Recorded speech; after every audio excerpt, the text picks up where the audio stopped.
በስመ አብ ወወልድ ወመንፈስ ቅዱስ አሐዱ አምላክ። ግብረ ሕማማት በዕለተ ሆሳዕና የሚነበብ ክፍል 1። በአንድ አምላክ በአብ በወልድ በመንፈስ ቅዱስ ስም። የአዳም ዘሮች የሆኑ የቅድስት ቤተ ክርስቲያን መምህራን አባቶቻችን ጽፈው ያኖሩትን ከድርሳናት ከወንጌሎችና ከነቢያት መጻሕፍት የሚተባበር በሕማማት ሰሞን ከሆሳዕና እሁድ ጀምሮ በሌሊቱና በመዓልቱ ሰዓቶች በተከታታይ መነበብ የሚገባውን ለመጻፍ በእግዚአብሔር አጋዥነት እንጀምራለን። በሥርዓቷም ጸንቶ ስለመኖር እግዚአብሔር በእውነት ይርዳን። ይኸውም በእሁድ ሌሊት መነበብ የሚገባው ነው። ዳግመኛ ከኢሳይያስ ትንቢት ለጽዮን ወሬን የምትነግራት ሰው ወደ ረዥም ተራራ ውጣ፣ አሰምተህ አስተምር፣ ቃልህንም ከፍ ከፍ አድርግ። ለኢየሩሳሌም ንገራት፣ ለይሁዳ ከተሞችም ተናገር። እነሆ ንጉሣችሁ ይመጣል፣ ዋጋው ከእርሱ ጋር ነው፣ ሥራውም በፊቱ ነው። የበጎቹን መንጋ እንደሚያሰማራ እረኛ ከፍ ባለ ሥልጣኑ ይሰበስባል። ቅዱስ እግዚአብሔር ለፈጠራት ለተመረጠች ጽዮን ሰላም፣ ምስጋናና ክብር ይገባታል። እግዚአብሔር ልጅ ይመጣልና ጽዮን ሆይ ተነስተሽ አደባባይሽን አስጊጭ። እርሱም በእውነትና በንጽሕና ይጠብቅሻል። እነሆ ልጆች ሁሉ ደስ እያላቸው ወደ እርሱ ይመጣሉ፣ ለዳዊት ልጅ መድኃኒት መባል ይገባል እያሉ ይጮኻሉ። በደብረ ዘይት አጠገብ ወዳለው ወደ ቤተ ፋጌ በደረሱ ጊዜ ጌታ ኢየሱስ ከደቀ መዛሙርቱ ጋር ሁለቱን ላከ። በፊታችሁ ወዳለች ወደዛች ከተማ ሂዱ፣ አህያና ውርንጫ ታስረው ታገኛላችሁ፣ ፈታችሁ አምጡልኝ አላቸው።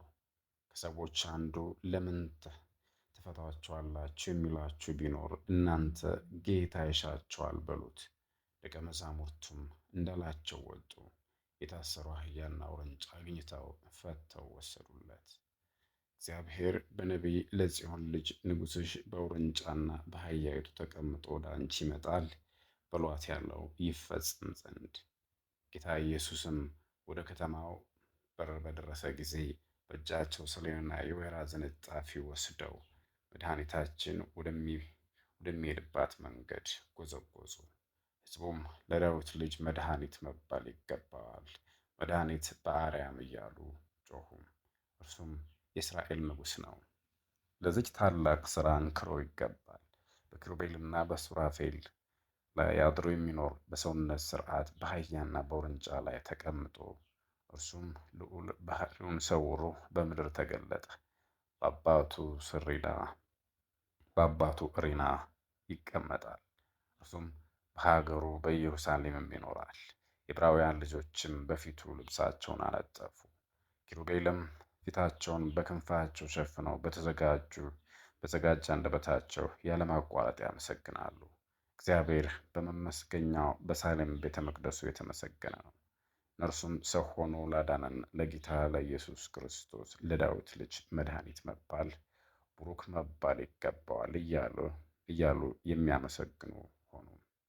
ዳግመኛም ጥቅስ ዮሐንስ ከምዕራፍ 14 ቁጥር 19 ላይ በማግስቱም ወደ በዓሉ የመጡ ሕዝቦች ጌታ ኢየሱስ ክርስቶስ ወደ ኢየሩሳሌም እንደሚመጣ በሰሙ ጊዜ የሰሌን ዛፍ ዝንጣፊ ይዘው በእግዚአብሔር ስም የሚመጣ ሆሳዕና መባል ለዳዊት ልጅ ይገባዋል፣ አልዓዛርን ጠርቶ ከሙታን ለይቶ ያስነሳው የመጽሐፍትን ቃል ይፈጽም ዘንድ ዛሬ ወደ ኢየሩሳሌም መጣ እያሉ ወጥተው ተቀበሉት።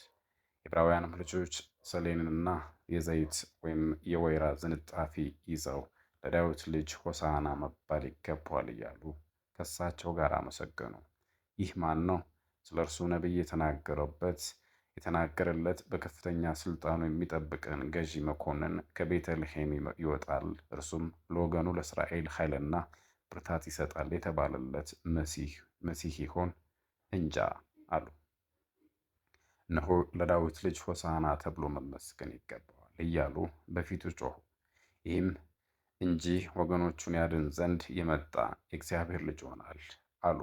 ዳግመኛም ዓይነ ስውር ወደ እርሱ በቀረበ ጊዜ የዳዊት ልጅ ጌታዬ ኢየሱስ ይቅር በለኝ ብሎ ጮኸ።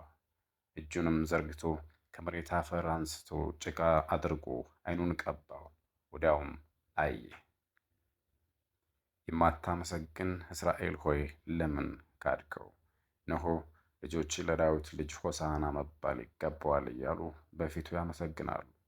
ቁመቱ አጭር የሆነ የግብር ሰብሳቢዎች አለቃ ዘኬዎስ መድኃኒታችንን ብዙ ሰው ሲከተለው ባየ ጊዜ ስለ ሕዝብ ብዛትም ሊያየው አልቻለም። ፈጥኖም ከሾላ ዛፍ ላይ ወጣ። እርሱ ጌታን ከደቀ መዛሙርቱ ጋር በአንድነት ያየው ዘንድ ይመኝ ነበርና። እግዚአብሔርም ባየው ጊዜ ዘኬዎስ ፈጥነህ ውረድ፣ ወደ እኔም ና፣ እኔ ዛሬ በቤት ሆናለሁና ብሎ ጠራው። ዘኬዎስም ወደ እርሱ ፈጥኖ ወረደ። ፍጹም ከሆነ ምሕረቱም የኃጢአቱን ስርየት ተቀበለ። ስለዚህም ከዕብራውያን ልጆች ጋር ለዳዊት ልጅ ባሪያም መድኃኒት መባል ይገባዋል እያልን እናመስግነው። ይኸውም የእስራኤል ንጉሥ ነው።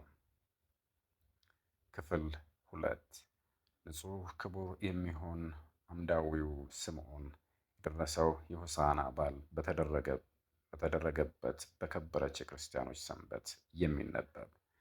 ጌታዬ ኢየሱስ ክርስቶስ ሆይ የዘይት ስንጣፊና የሰሌን ዘንባባ ተሸካሚ ከአርያም የተገኘ መድኃኒት መባል ላንተ ይገባል እያልኩ ከሕፃናት ጋር እጮህ ዘንድ አትለኝ።